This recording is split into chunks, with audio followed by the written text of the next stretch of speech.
Gunfights, outlaws, lawmen, this is the frontier. Hit subscribe and join the story.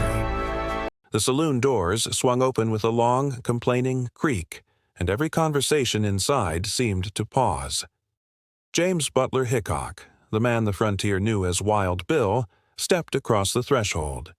He didn't need an introduction. His presence alone was enough. Tall, broad-shouldered, with hair that curled past his collar and a mustache that seemed etched by an artist's hand, he carried an aura of inevitability, as though the very air shifted to make room for him. His eyes, once sharp enough to pick a coin out of the air, had grown dim, but there was still something unnerving in the way they fixed on a man cold and steady like a revolver already leveled at his chest. He ordered whiskey in a low, rough voice, caught the glass without looking, drank it in one smooth pull, and for a moment his expression softened into something almost weary, as if the weight of all the stories that clung to his name pressed too heavy on his shoulders. They whispered about him, even while he stood at the bar. Springfield, Missouri, the duel with Dave Tutt. That was the tale everyone repeated. Two men, a hot August sun, the dusty street lined with neighbors watching, and Wild Bill standing calm as stone. He drew, fired once, and Dave Tutt crumpled to the ground with a hole through his heart. A single shot had turned Hickok into a legend, a gunfighter who seemed untouchable, and newspapers wasted no time in declaring him the fastest pistol in the West. The stories spread like wildfire. He could shoot the wings off a fly, kill two men with two hands in the blink of an eye, put down 100 challengers without so much as breaking a sweat. Nobody knew how much was true, and Hickok never bothered to correct them. Reputation was its own weapon, and he wore his like a badge of iron. In Abilene, he carried a real badge, striding the boardwalks as marshal with twin ivory-handled Colts at his hips, his long hair flowing like a banner of justice. Cattle hands whooped and brawled, gamblers cheated, drunks shouted in the night, but all grew quiet when Hickok stepped onto the street. He was order in a lawless land, and his justice often came at the pull of a trigger. He shot men down for resisting arrest, others for drawing too slow, and though many saw him as the only thing keeping chaos at bay, the truth was blood followed wherever he went. One night, during a shootout in the chaos of Abilene's streets, his revolver barked and a deputy fell dead, his own friend.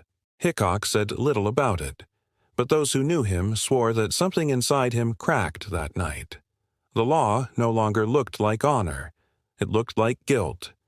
He drifted from the badge to the cards, and though the revolvers never left his side, it was the green felt of a poker table that became his battlefield. By the mid-1870s, he was more myth than man. Eastern newspapers printed his adventures like serial fiction. Plays were staged about his exploits, and children pretended to be Wild Bill in their backyards. Fame brought crowds to stare at him, but it also brought young men eager to carve their own names into history by gunning him down. Every drink in a saloon carried risk. Every shuffle of the deck could end with steel flashing from a challenger's belt. And Hickok himself was changing, his eyesight failing, his hands not as steady as they once were. Some whispered he was going blind, others that his nerves were fraying after too many years of blood. He squinted at the cards more than he once did, sometimes leaned forward to catch a word spoken across the table. But if anyone mistook his fading eyes for weakness, they quickly thought better when they felt that cold stare fix on them. One gambler once asked him, half jesting, "Don't you fear it, Bill? Too many enemies, too many guns waiting for you in the dark." Hickok swirled the amber whiskey in his glass, the lamplight flickering across his tired face, and answered with the calmness of a man who had seen his own destiny in the mirror. "Death's been riding my trail for years," he said. "Maybe one day it'll sit across the table from me." The gambler chuckled nervously, but Hickok never smiled.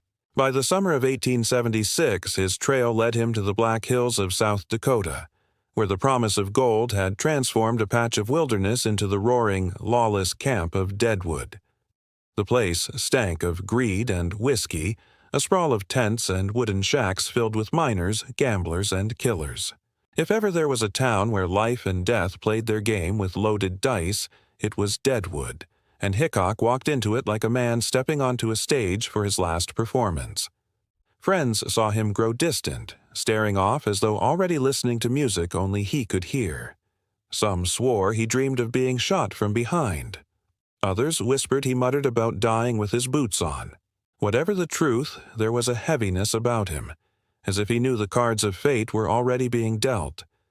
Somewhere in that unseen shuffle lay 2 black 8s and 2 black aces, a hand that would live in legend, and the man who had lived like a storm was about to meet the stillness of his final night. Deadwood, a town of gold and shadows. Deadwood lay cradled in the folds of the Black Hills like a promise whispered by the earth itself. Gold in the streams, gold in the rocks, gold waiting for anyone reckless enough to reach for it. The year was 1876, and the fever had spread faster than wildfire across the prairies. Wagons rolled in by the dozens, miners with their picks and pans, gamblers with quick fingers and quicker eyes, painted women with rouge on their cheeks and steel in their smiles. The streets were little more than rutted mud, but every storefront smelled of money, whiskey, and sin. Into this raw cradle of chaos rode James Butler, Wild Bill Hickok, his tall frame draped in a black frock coat, hair falling like faded gold to his shoulders.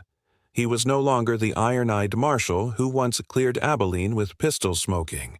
He was older now, his eyesight failing him like a traitorous friend, but when he stepped down from the stagecoach, heads still turned. His name had preceded him. Some whispered it in awe, others in envy, a few in hatred. Legends travel faster than the men who live them, and Deadwood was hungry for legends. Bill S. Boots struck the dirt with the calm certainty of a man who knew he carried death at his hip. Yet he came not to play marshal or to chase ghosts of the frontier. He came seeking rest, maybe fortune, or perhaps the illusion that a town without law could grant him peace. At his side was Calamity Jane. Loud, rough, her tongue sharper than any Bowie knife, and a handful of companions who knew that wherever Wild Bill set foot, trouble rarely lingered far behind. Deadwood welcomed him with open arms and crooked smiles. Saloon owners jostled for the honor of having him at their tables, gamblers tested their courage by challenging him to cards, and women leaned from balconies, curious if the stories of his charm were as true as those of his gun. For a few brief days, it seemed as though Hickok had stepped into a place carved just for him, a stage where every gaze was fixed, every whisper belonged to his legend. But beneath the music of fiddles and the clatter of poker chips lay a different rhythm. Men spoke in hushed voices when his name was mentioned. Some said Hickok had made too many enemies to live long in Deadwood. Others muttered that a man carrying that much luck and fame drew death like moths to a flame. Wild Bill himself felt it. At the tables, when the whiskey burned his throat, he sometimes caught himself scanning the room too often, as though shadows leaned closer than before. One night, as he played cards in Nuttall and Man's No, 10 Saloon, the air thick with smoke and sweat, he leaned back and said to a fellow gambler with a smile that did not reach his eyes, "I won't be long for this world. I'll die with my boots on, and likely with cards in my hand."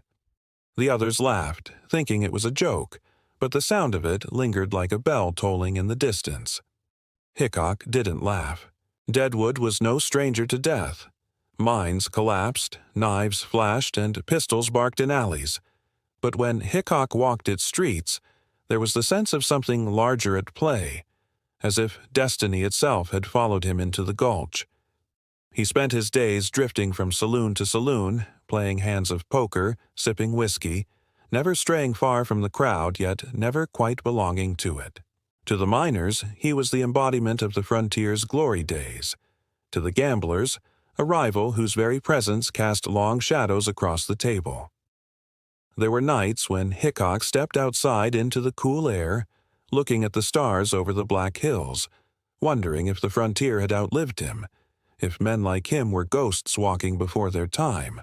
He would touch the grips of his Colt Navy revolvers, silver gleaming faintly in the moonlight, and he would feel the weight of his legend pressing down. For in Deadwood, gold was not the only treasure men sought. There was also fame, revenge, and the chance to carve one's name into history by spilling another man's blood.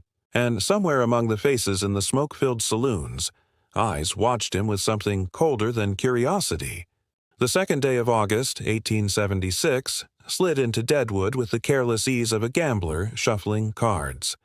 The camp woke to the clang of picks on stone, the laughter of miners who had struck a lucky vein, the curses of those who hadn't. Wagons creaked down the muddy street, mules brayed, and the sweet-sour stench of whiskey floated from saloon doors already yawning open for business. Deadwood was alive, pulsing like a vein filled with gold dust and desperation. James Butler. Wild Bill. Hickok stirred from his cot that morning with a heaviness he couldn't shake. Sleep had not come easy. Shadows had clung to him all night, whispering in the corners of his mind. He rubbed his temples, pulled on his boots, and muttered to no one, "This town's got death breathing in its rafters." Calamity Jane, half-drunk even in the dawn, only laughed. "Death's been following you for years, Bill. Maybe it just wants a drink." By afternoon, Hickok wandered the streets, tall and lean beneath his black coat, hair brushing his shoulders, eyes pale but watchful. He carried himself like a man both weary and untouchable, a legend walking among mortals. Men tipped their hats, some in respect, some in envy, others because they didn't want his gaze lingering too long. His name was carved into too many graves for anyone to look at him without remembering the smell of gun smoke. He drifted into Nuttall and Mann's No. 10 saloon, the heart of Deadwood's fever. The place was half shadow, half noise, filled with the clink of glasses, the scrape of boots, the ragged tune of a piano battling the roar of voices. Smoke coiled from cigars and lamps, mixing with the musk of sweat and spilled liquor. The air was thick enough to chew. Hickok paused in the doorway, letting his eyes adjust, letting the familiar weight of a saloon settle over him like an old, tattered cloak. He asked, as he always did, for the chair against the wall, the spot where no one could creep up behind him, the habit of a gunfighter who had survived too many nights to ignore the rules that kept him alive. But the chair was taken, filled by a miner with a red beard and no intention of moving. Hickok frowned, his mustache twitching, but he said nothing. A man cannot fight destiny over a chair, and perhaps, just perhaps, he was too tired to try. "Deal me in," Hickok said, sliding into a seat with his back exposed to the room. A dangerous seat, but tonight, he told himself, maybe he could outplay even death. The cards slapped against the table. Poker chips clinked like tiny tombstones. Hickok studied the men around him. A rail-thin gambler with twitching fingers, a rancher with eyes as dull as wet clay, a drunk prospector who smelled of kerosene and hope. Each man played with the nervous energy of those who believed fortune might finally smile. And then there was Hickok, hands steady, eyes blurred but sharp enough to cut through pretense. As the game stretched into hours, whiskey flowed like water, and the saloon's noise swelled. A painted girl in a scarlet dress leaned against the bar, watching Hickok with a smile that held equal parts curiosity and pity. She had heard the whispers, too, that Wild Bill spoke too often of dying, that luck had turned its back on him. But when he leaned forward, long fingers curling over his cards, he still looked like a man who could command the fate of anyone foolish enough to test him. The cards favored him. Slowly, his pile of chips grew, not in great heaps, but steadily, relentlessly. The rancher cursed, the prospector groaned, the gambler's hands trembled harder with every loss. Hickok gave no reaction, save for a faint smile when a good hand fell his way. His calm was infuriating, a mirror reminding them that he belonged to another breed of man, the breed that didn't need to pray for luck because death itself seemed to play by his rules. And yet, beneath his composure, Hickok felt the cracks widening. His eyesight betrayed him more than once, forcing him to lean closer, to squint at the cards. He caught himself scanning the room, eyes darting to every shadow, every doorway. The saloon was too loud, too crowded.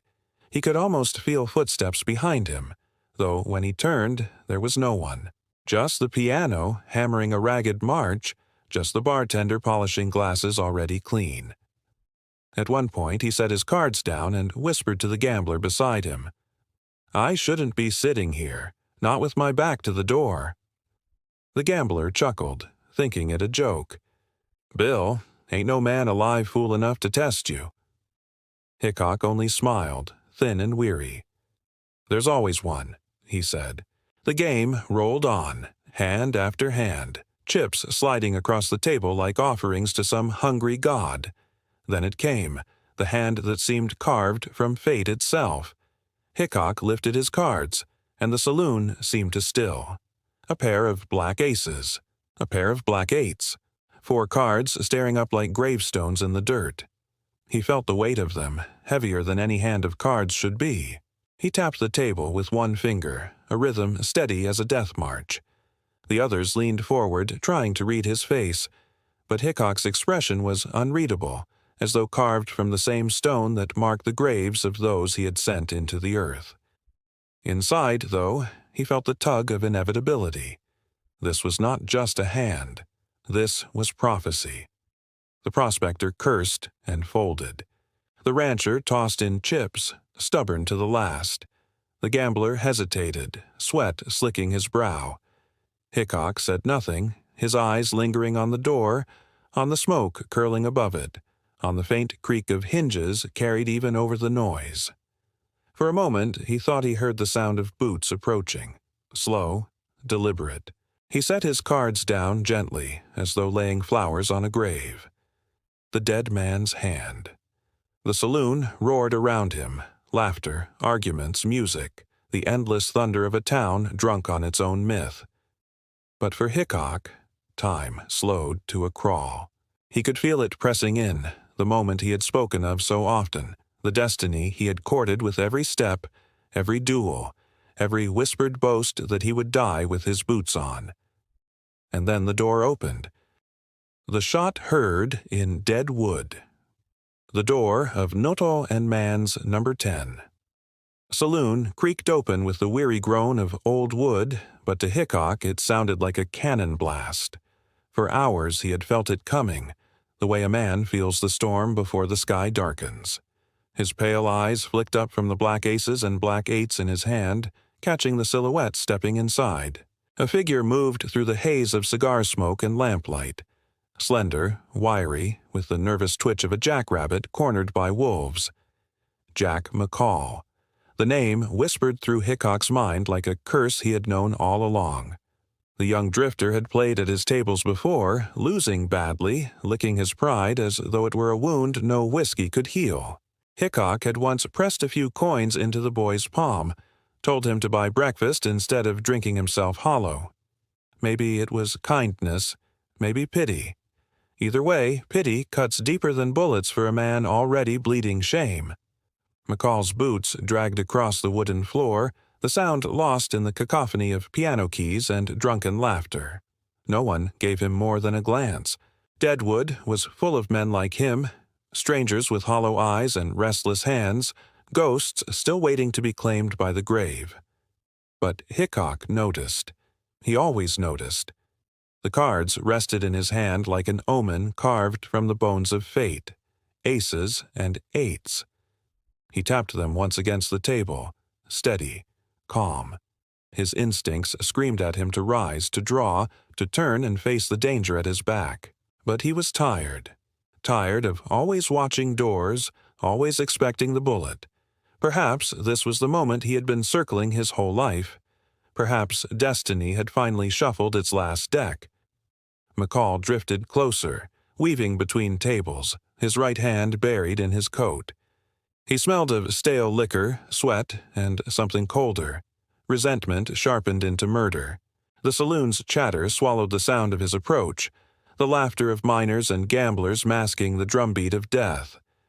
Only a few men noticed him pause behind Wild Bill's chair. They would later say he looked pale as bone, his eyes dark and hollow, as though he were less man than shadow. Hickok leaned forward, studying the hand on the table. His voice, low and even, slipped across the noise. "You can't outrun fate, boys. It'll always find a seat." The words had barely left his lips when the shot rang out. The report of McCall's pistol split the air like thunder. Smoke erupted, sharp and acrid. The back of Hickok's head snapped forward, his chair jolting as his body lurched. For a heartbeat, he seemed to hold himself upright, the cards slipping from his fingers, tumbling like dying leaves to the floor. The aces and eights scattered at his boots, black ink on blood-soaked wood. Then the legend crumpled, his long hair spilling across the table, whiskey glasses toppling as men shouted and stumbled to their feet. Chaos ignited. Chairs scraped, women screamed, guns cleared leather in frantic hands. McCall staggered backward, his pistol shaking as if the recoil had broken his nerve. Some men lunged for him, others froze, their eyes fixed on the body slumped over the poker table. Wild Bill Hickok, the invincible gunfighter, the marshal who had faced down mobs and killers alike, was gone in a single shot fired from the shadows. Blood spread across the wood, soaking into the grain, a dark halo around the man who had outlived 100 gunfights but not his own prophecy. His hat slid from the table, landing silently on the floor beside the infamous hand. Black aces, black eights, the dead man's hand. For a moment, the saloon seemed to forget its noise. Even the piano faltered into silence. Men stared, not at McCall, not at the smoke still curling in the lamplight, but at Hickok, as though refusing to believe that death could claim him like any other man. He had walked into Deadwood a legend, and in a single breath the legend had turned into flesh, blood, and stillness. McCall stammered something, words lost in the roar of outrage. Rough hands grabbed him, dragging him across the floor, fists striking his jaw, his ribs. "You shot Wild Bill!" someone screamed, the words carried like a curse through the saloon. Outside, men poured from buildings, drawn by the clamor. Within minutes, the whole town seemed to know. Hickok was dead. But even as McCall was hauled away, even as Hickok's body was lifted from the chair and carried with reverence through the muddy street, the whispers began. Some said Hickok had known it would end like this, that he had spoken of the shot too often to escape it. Others swore they had seen him flinch before McCall drew, as though he had felt the bullet before it struck, and a few, drunk on grief and whiskey, muttered that Hickok wasn't dead at all, that legends don't fall to bullets, only men do. Yet the cards remained.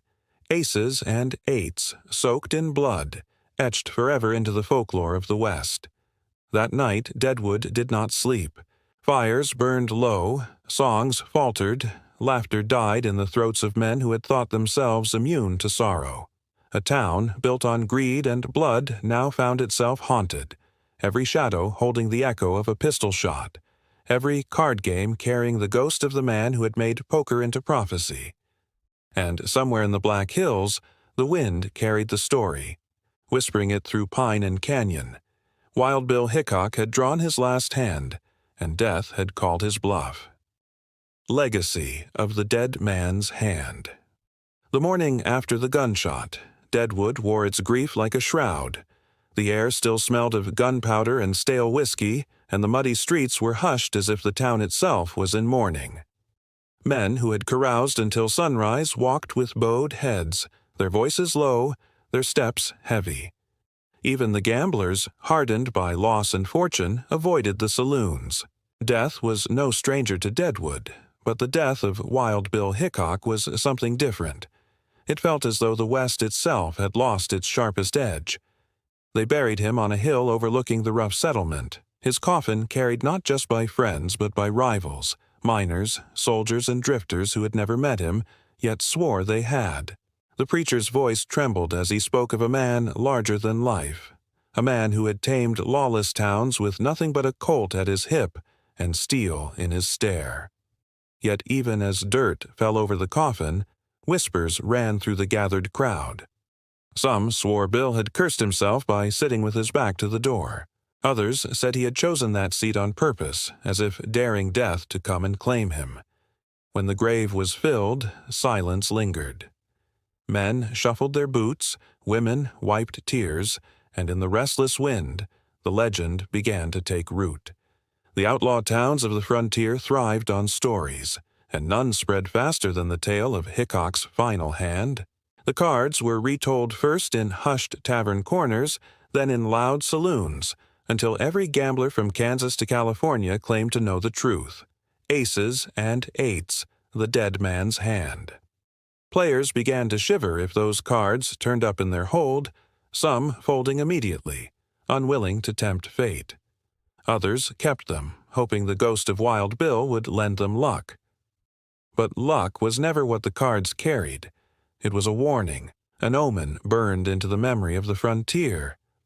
Jack McCall, the trembling gunman who had pulled the trigger, found no glory in his act. Hauled before a makeshift court in Deadwood, he stammered that he had avenged a brother Hickok had supposedly killed.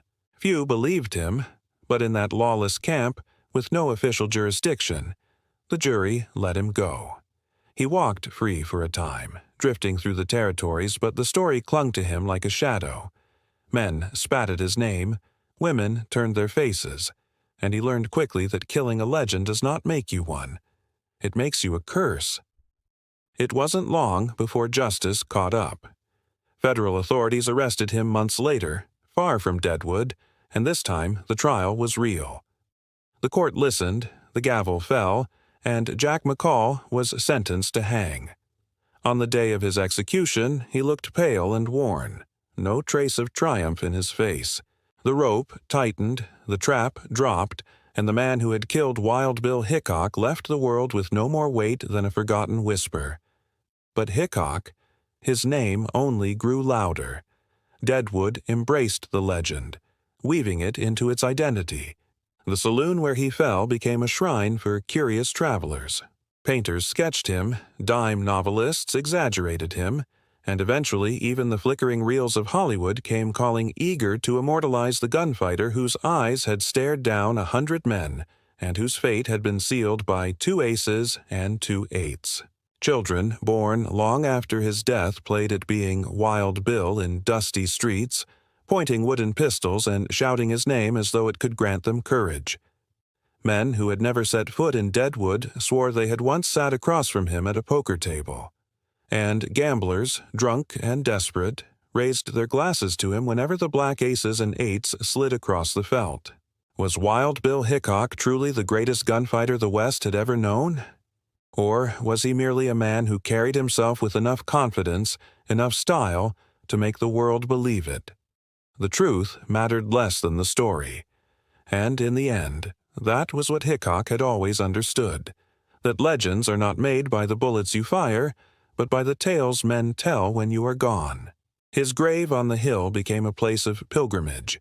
Some left flowers, others coins, and more than a few laid down a pair of cards, black aces and eights, as if to honor the hand that destiny had dealt him.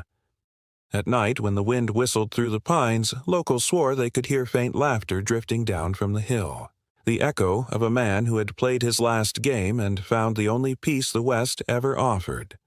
Years passed, towns rose and fell, but the story of Wild Bill Hickok endured. In every corner of the frontier, men spoke his name in the same breath as Jesse James and Billy the Kid. Yet there was something different about Hickok. He wasn't just an outlaw, nor just a lawman. He was both, and neither. He was the shadow between order and chaos, the face of a West that lived larger in myth than in memory. And so, the legend of the dead man's hand became more than a tale of murder. It became a symbol, a reminder that even the sharpest eyes cannot watch every door, that fate always finds its mark, and that some men are born not to live forever, but to never be forgotten. Wild Bill Hickok had drawn his final hand in Deadwood, but in that moment he became immortal. If this tale of fate, cards, and gun smoke pulled you into the heart of Deadwood, imagine what other secrets the Wild West still hides. Legends like Wild Bill remind us that the frontier wasn't just history. It was destiny written in blood and fire. If you want to uncover more untold stories of lawmen, outlaws, and the shadows in between, don't forget to like this video, Subscribe to the channel and ring the bell so you won't miss the next chapter. Because in the Wild West, every story is a gamble, and you never know what hand fate might deal you.